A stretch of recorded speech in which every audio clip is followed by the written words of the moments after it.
Hey, everyone. Welcome to Locked On Lakers for Thursday. Brian Kamenetsky, Andy Kamenetsky. The Lakers lose again, and LeBron James gets hurt. Other than that, Mrs. Lincoln, how did you enjoy the play? That's next. You are Locked On Lakers, your daily Los Angeles Lakers podcast. Part of the Locked On Podcast Network, your team every day.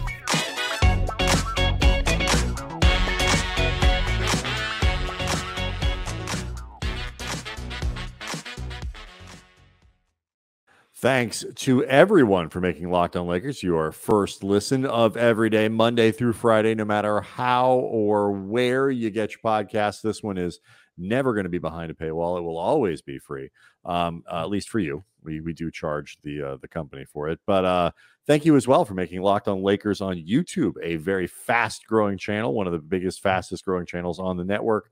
Appreciate all the support there and the comments that you guys leave there. We certainly will be dipping into that, especially, shows like Fridays where it's a coming off a day with no game. Love to get into the comments, use those for the show. It'd be difficult to sort through all those different positive things that y'all are leaving about the team, but we'll do our best to differentiate and just pick the best ones. Yes. The Lakers are now 2-9. They lose on Wednesday, 114-101 to the Clippers. At the Crypt, technically a road game for the Lakers. They now fall to 0-5 on the road.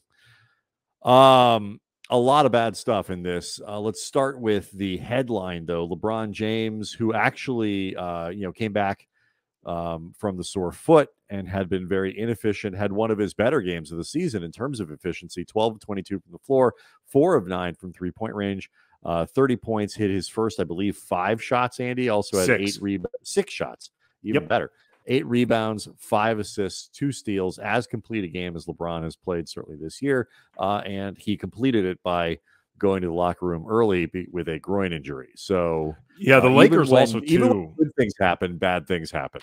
I thought it's worth noting before we get into the injury part of this with LeBron, too. There was a period in the second quarter. The Lakers finished the first quarter down 17, and it looked like they were just spiraling into an abyss. And they made a second quarter run that was fueled in a lot of ways by their defense. And LeBron was in the middle of a lot of it. There was one sequence, I don't remember exactly who the Clipper ball handler was, but LeBron sprinted basically from one far corner to the opposite corner and bothered that ball handler into having to give up the ball, and it completely junked up the Clippers' possession. They either ended up with a turnover or a miss.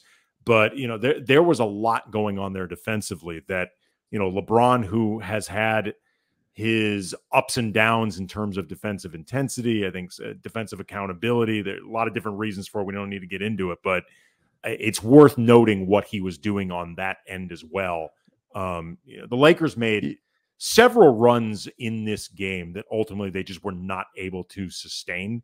They got themselves back to tied a few times, but that second quarter run, I just, before you move on, to a different part of it, like it's interesting that you pointed out, because you sit there, I'm sure you do the same thing as I do. You kind of watching the game, you're thinking, like themes and turning points, like how does what we're watching fit into larger context of the season and all that kind of stuff. I'm watching the Lakers go down 16, 17 points in the first quarter, gave up 38 points in the first, thoroughly outplayed by the Clippers. And the second quarter of this game feels like one of these sort of kind of come to Jesus moments. Like you're gonna find your way back into this game, and in some ways find your way back into this season. Sounds crazy to say in the 11th game of the year, but I don't think it is.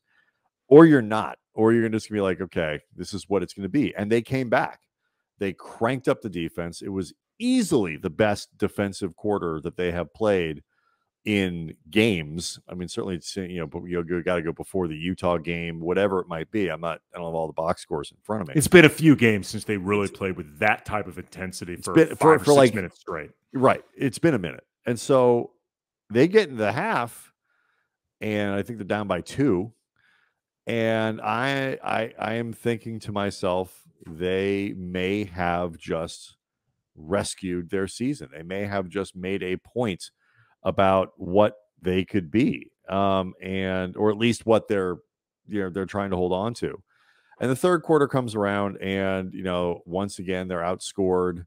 And in the fourth, we're going to talk about this too. No signs of Anthony Davis, and LeBron gets hurt, and that is where we are. Yeah, and obviously that injury with LeBron, it was funny actually. He clearly his groin was bothering him. He was posting up and in the middle of this took some contact, and then afterwards, he was feeling around in the junk drawer, so to speak. And it was very obvious that it wasn't a shoulder injury. I think we can all tell that. Right. And watching him, again, rummage around in the junk drawer, it immediately reminds you that it's, same left side. LeBron has been dealing with this recurrent groin issue since his first season with the Lakers, when he had that injury on Christmas Day against Golden State and missed like 25, 30 games, something like that, essentially cost him and the team the season. Lakers PR, they officially called the injury left leg soreness, to which you're watching this going like, okay, he doesn't seem to be bothered with his leg. He seems to be bothered with his groin. But then I was like, all right, your groin, semantically and medically, anatomically speaking, is connected to your hip, which is part of your entire leg. So technically speaking, LeBron's... Yeah, no, it's in there for sure. They were treating him like he was playing right wing for the Kings in the second round of the Stanley Cup playoffs, where you're really, really vague about injuries.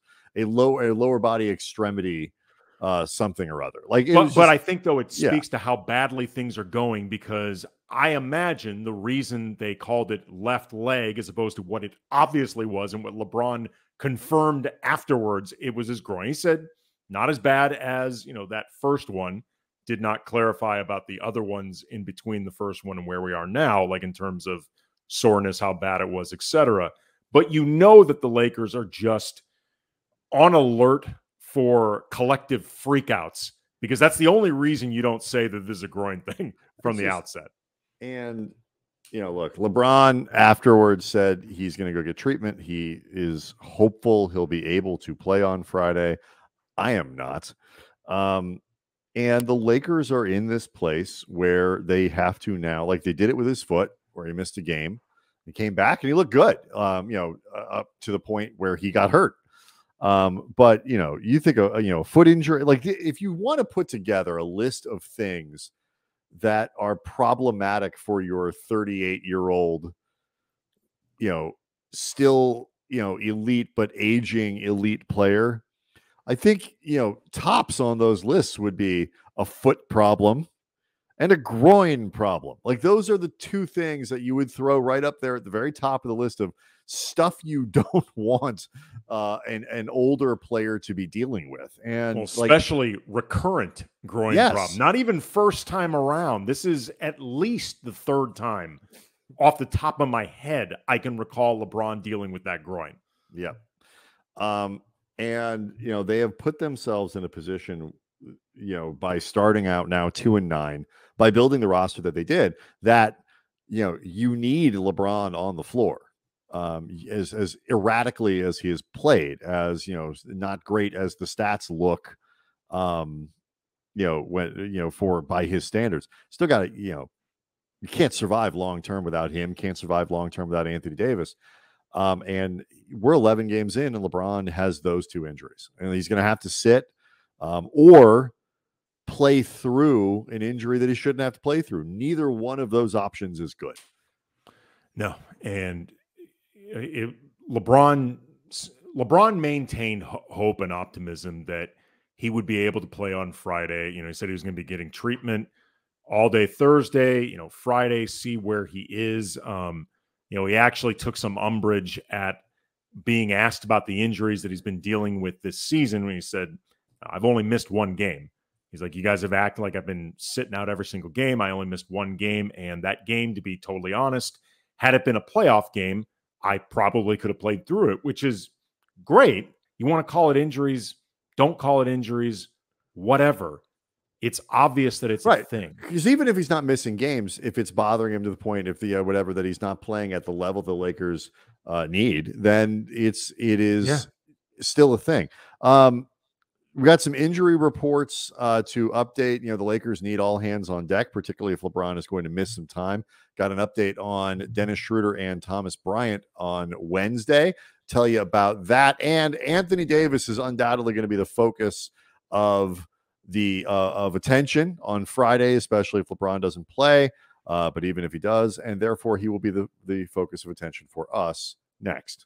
Locked On Lakers brought to you by LinkedIn. These days, every new potential hire can feel like a high-stakes wager for your small business. You want to be 100% certain that you have access to the best qualified candidates available, and that's why you need to check out LinkedIn Jobs. LinkedIn Jobs helps you find the right people for your team faster and for free. It's easy to lay out all the info about your business, the work environment that you want to foster, the type of projects that you do, and from there, you just add the job that you're looking to fill and the purple #hiring frame to your LinkedIn profile to spread the word that you're hiring. Simple tools like screening questions make it easy to focus on candidates with the right skills and experience so you can quickly prioritize who you'd like to interview and hire. Small businesses rate LinkedIn Jobs #1 in delivering quality hires versus leading competitors. LinkedIn Jobs helps you find the qualified candidates that you need to talk to faster. Post your job for free at linkedin.com/LockedOnNBA. That's linkedin.com/LockedOnNBA to post your job for free. Terms and conditions apply. So we'll get to AD here in a second, Andy. Let's talk first here about the injuries.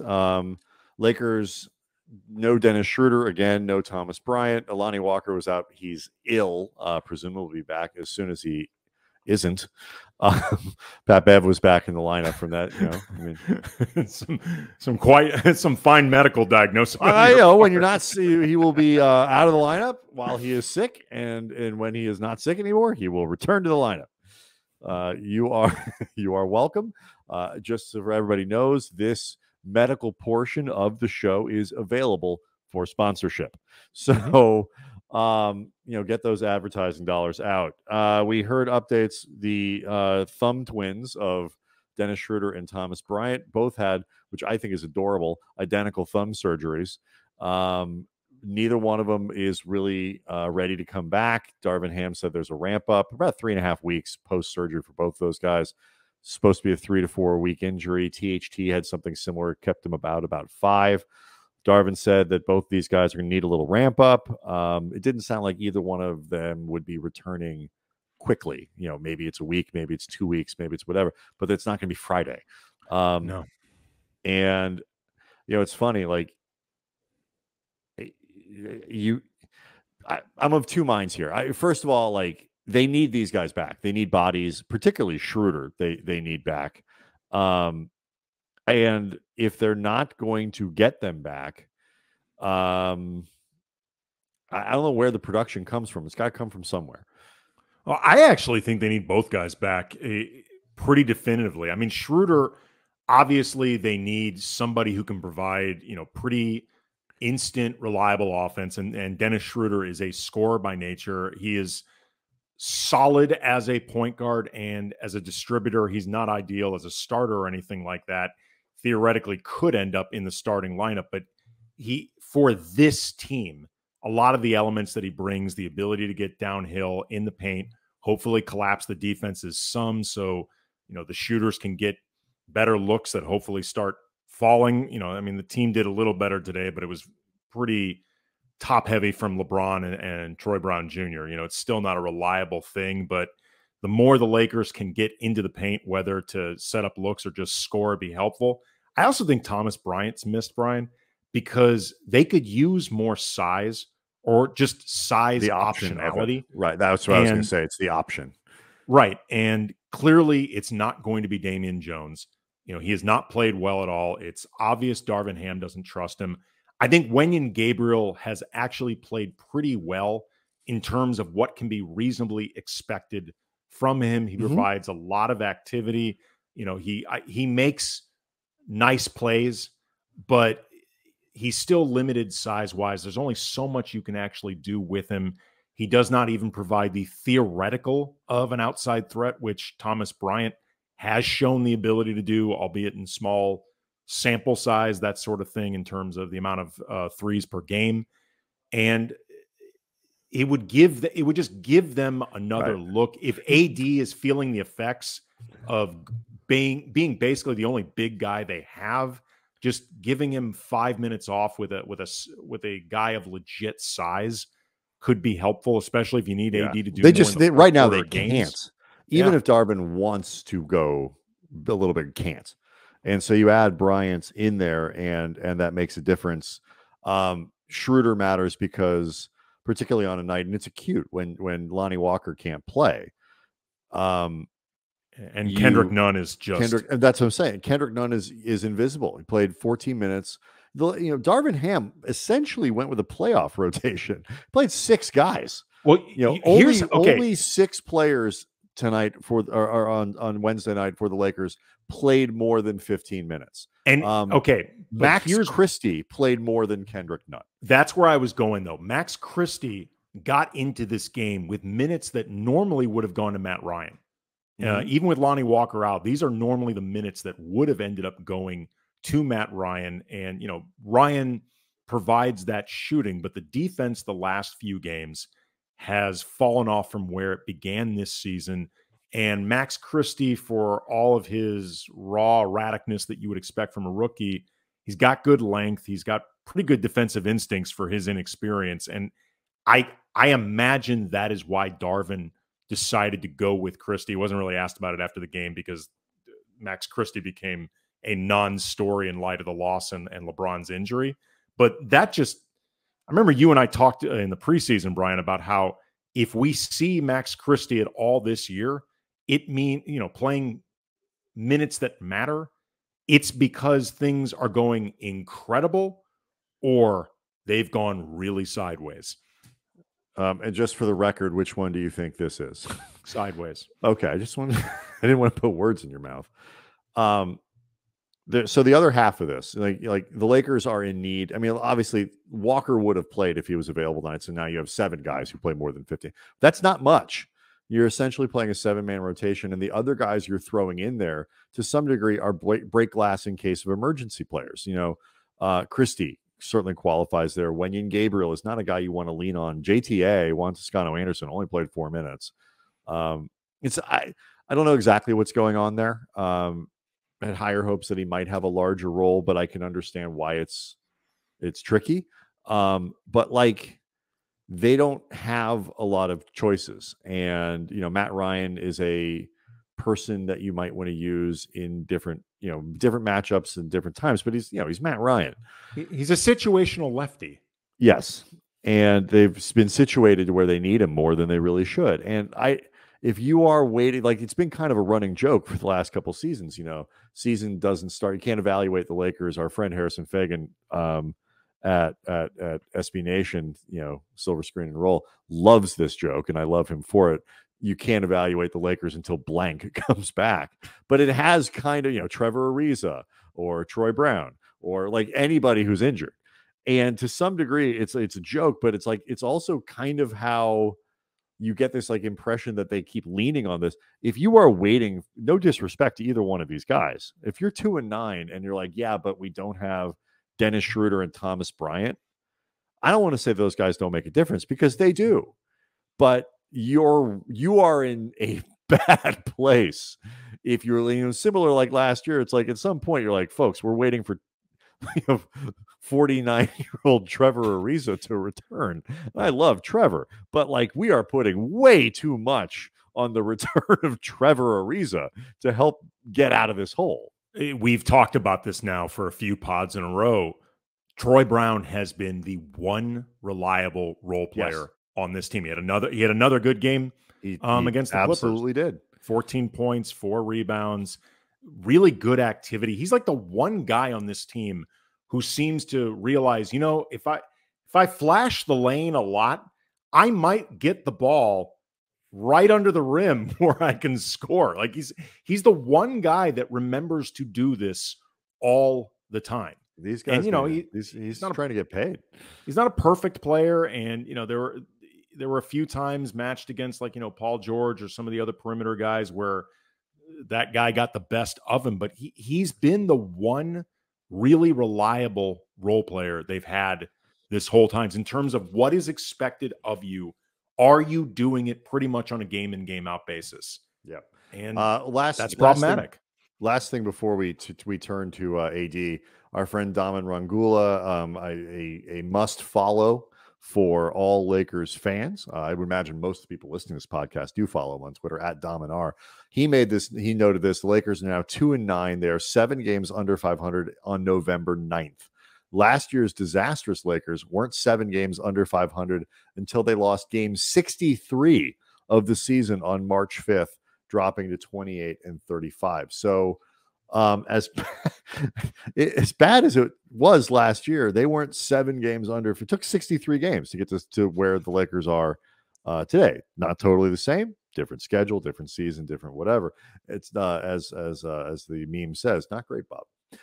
Let's turn to Anthony Davis. We will start this conversation, whatever we do not finish on this show, I am sure we will get to for Fridays. But what we saw in the fourth quarter against the Clippers wasn't good enough, continues a trend, and now the Lakers may be leaning on him more. What's to be expected of Anthony Davis? That's next. 4 points, Andy. Anthony Davis had 4 points on Wednesday night in the fourth quarter. He had 4 points against Utah on, that was what, Monday? And that 4-point mark is as many as he's scored in any of the last 5 games in the fourth quarter. It is not getting better. 10 points over the last 5 games combined in the fourth quarter for Anthony Davis. He said after the game that if LeBron misses any time, his focus would be on becoming, quote, more vocal and, quote, super aggressive offensively. I don't want to tell Anthony Davis how to do his job. He's a top 75 player of all time. Feel free to do this if LeBron is available on the damn court. Yes. Yeah. Treat LeBron like he's injured. If that is what it's going to take to be super aggressive. What does that mean? Like, vocal. does he like go up and grab Patrick Beverley by like the scruff of his neck and whack him until he like? No, I'll tell you what I think in certain respects what it means. It means being more demonstrative on the court in terms of, being as big as you can, calling for the ball. It means getting in guys' faces if they don't give you the ball the way, Shaq would have, the way Kobe would give you that death stare, that one time every 9 possessions where he didn't touch the ball at least 6 times. I mean, like, you know what I'm saying? You're right. Like, and it was periodically frustrating, and it could be annoying, and I'm sure it annoyed his teammates and so on and so on. But we covered those teams. We know for a fact it annoyed his teammates. They would tell us. At the same time, that's true. I guess I won't say names, but I can confirm. Yeah, it did sometimes annoy them. It did. That is true. But like, I think Lakers fans would happily take like a 3 for 14 fourth quarter from Anthony Davis on Friday, and they'd rather have a 10 of 14. But I think you understand what I mean.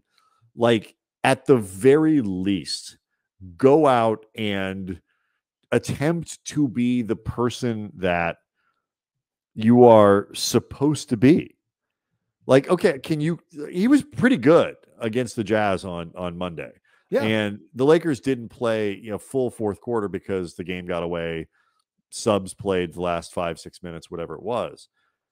But like, I don't, if you can't, like, the Kings beat Cleveland on Wednesday night. Like, they've got some decent players. They're not a garbage team, but they're certainly very beatable. And you have to, if you want to try to get out of this hole, you have to beat teams like the Kings. But let's just say the Lakers get out. They're, people are still sick. They're shorthanded. They're only got 6 or 7 players you feel comfortable with, whatever. And Anthony Davis can't carry them all the way through. If he goes out and just balls out and puts up shots and is super aggressive and you feel like he is trying to be the star that the Lakers need him to be, puts up good numbers, does what and they fall short, fine. He's not a miracle worker.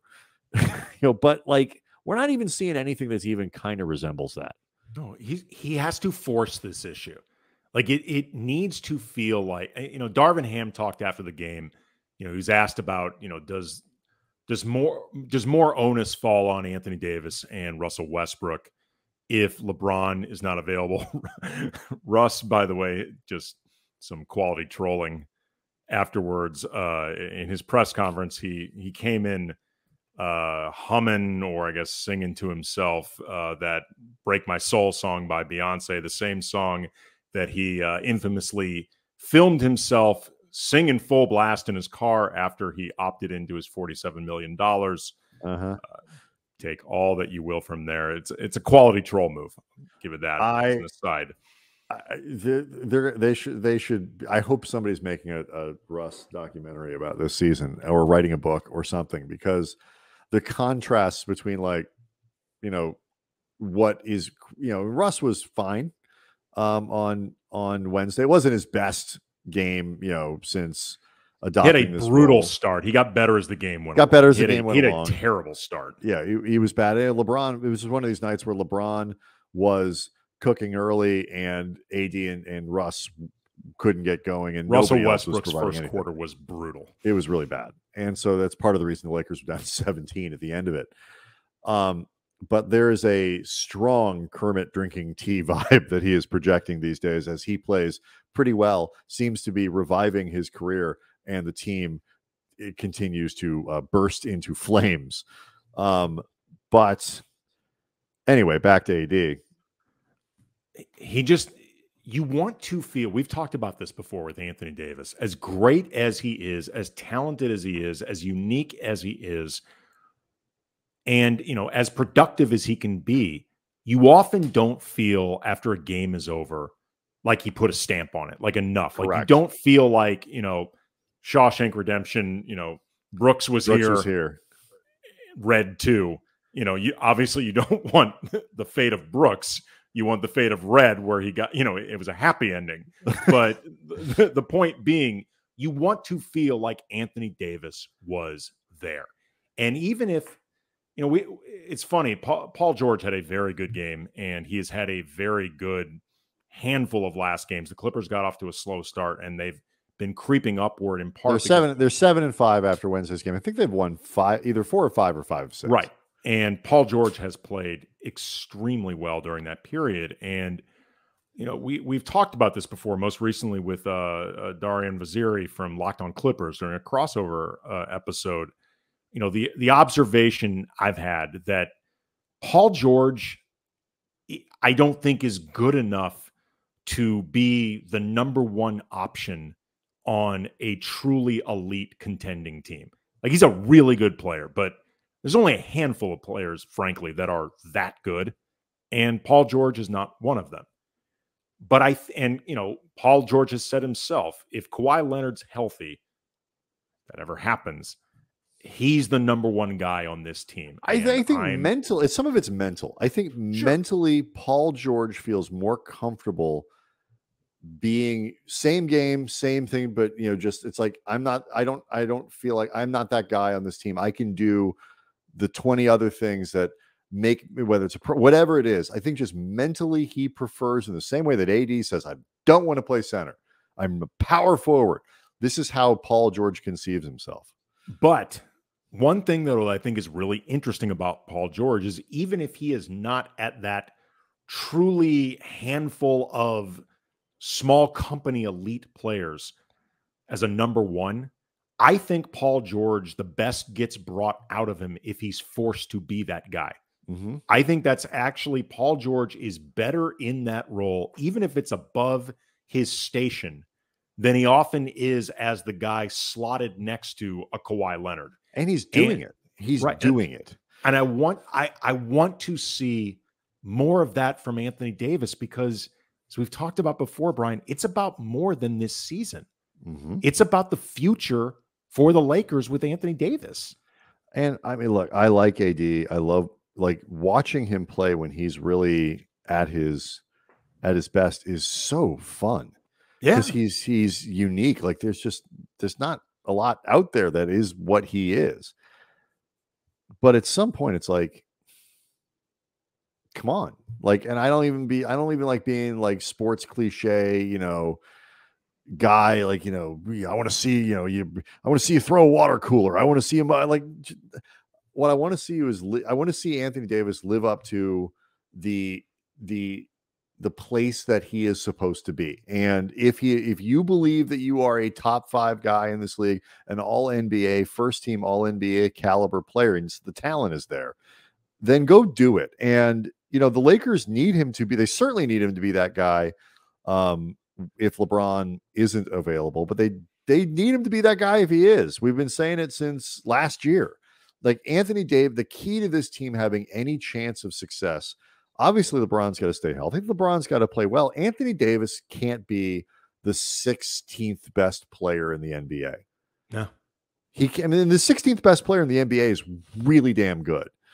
But the Lakers are hopeless if he's that guy. If he's not a top 5 caliber player, I don't want to have the argument over like literal rankings, but somewhere where you could be like, no, where you could credibly say, no, he's in my top 5. He's in my top 7. He's somebody who belongs on a first team all NBA team. If Anthony Davis cannot be part of that conversation, then the Lakers have no prayer. And they may, and to your point, Andy, maybe we'll stop here and carry this into Friday's conversation. They don't have a prayer this year, and they may not have a prayer going forward. And that's the big thing to think about. How's that for a tease for Friday's show? Gloomy tease, but Anthony, you know what we did, Andy? We put Anthony Davis on notice. So lame. That's right. Yeah. 2 middle-aged white dudes from their houses who cannot dribble. Yeah. Putting Anthony Davis on notice. That's right. That ought to fix it. Problem solved. Well, what's clear? Reserve your spot on Figueroa, people. What's that? What's that I feel right now? I'm Anthony Davis. What's that? Ooh, I feel the heat being turned up underneath me. Yeah. Thanks, Kamenetsky's. But anyway, we're still going to talk about this on Friday because it is actually important. And Locked On Lakers on YouTube is where you go to get the show generally a little bit early, particularly on non-game days. A reminder, it's his groin. That's the problem with LeBron James. We'll see everybody on Friday.